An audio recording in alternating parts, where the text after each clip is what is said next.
What's up, YouTube Nation? Tiberius Jonez here. Thanks for stopping by GameJonez, and today we're going to review Ping 1.5, which is available on Desura.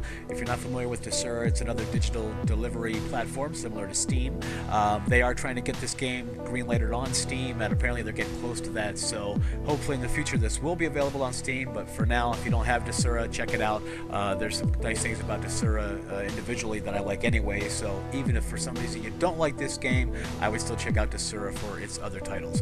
So, what is Ping 1.5? This is essentially a remake or a retake, I should say, on the classic Pong. And the way it works is pretty simple. You come in, your objective is always basically to get this white square to this orange sphere, and to do that in the least number of bounces and or shots as possible. So in this first level you have 5 bounces to get it there. It's very simple. You just use the mouse, left click and hold it, drag, and then release to fire off your ball. There you go. So I did that perfectly. 1 shot, 1 bounce. That was the minimum that you could do that on, and that's perfect. So really simple concept. Now while that looks super simple, the level of difficulty does ramp up appropriately as you play. And you know, I would say they probably could have made it a little more difficult, but this is aimed at the casual gamer, I think, and so for people that are going to really like this game the most, the level of difficulty is probably spot on. I consider this definitely a casual game and one that I would play in short bursts in between other games. That's how I kind of call these reset games. When I need to reset my attitude from playing games like Battlefield 4 and Call of Duty where I get stressed out or overamped, I'll stop those, come in and play something like this, which is more relaxing and just kind of calms me down. Do this for 15 minutes or so and then go back to whatever it is that I'm doing.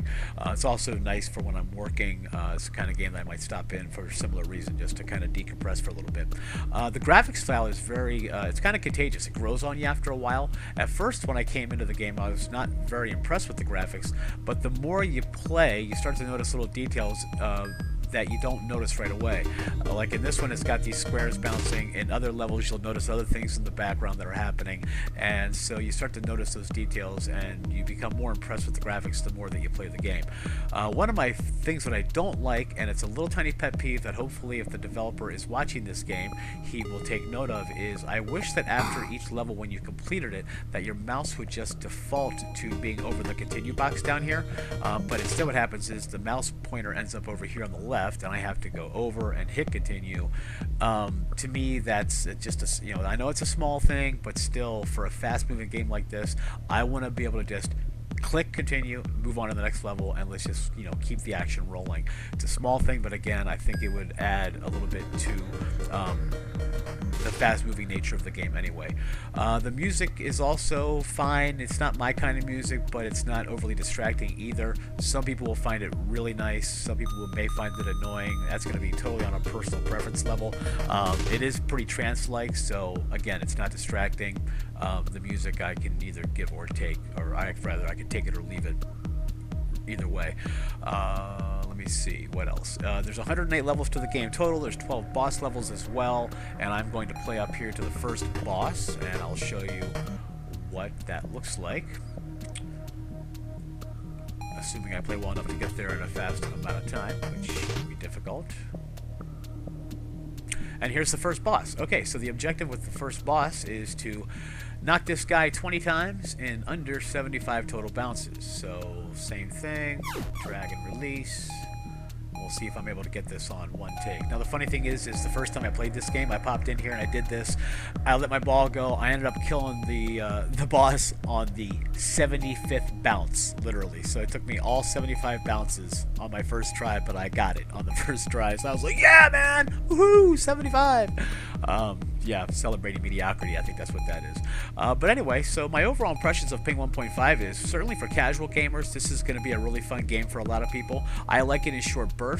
However, for $5, which is what the game costs on Desura, 108 levels, I mean, that's a pretty tremendous value. There's also a lot of replay value here, especially as the levels start to ramp up in difficulty. It's very Angry Birds-like in the fact that you're going to come close a lot of times on levels and want to replay it and just hit, you know, retry again over and over again until you get past levels. So in that respect, it can be very addictive. and there's just a lot to like about this game, I think. So there you go, Ping 1.5. Check it out on Desura.com. Also, in the future, look for it on Steam. Hopefully, they will be greenlighted soon. And in the meantime, oh, so close. I gotta try again. In the meantime, I appreciate you guys stopping by. If you liked the video, please hit the like button as always. And if you have any suggestions for future comments or future content, rather, of course, drop me a line in the comments at GameJonez.net. Ooh, I'm tongue-tied today. Anyway, that's it. Thanks for stopping by again, guys. Ping 1.5 available on Desura. I am Tiberius Jonez, and I am out.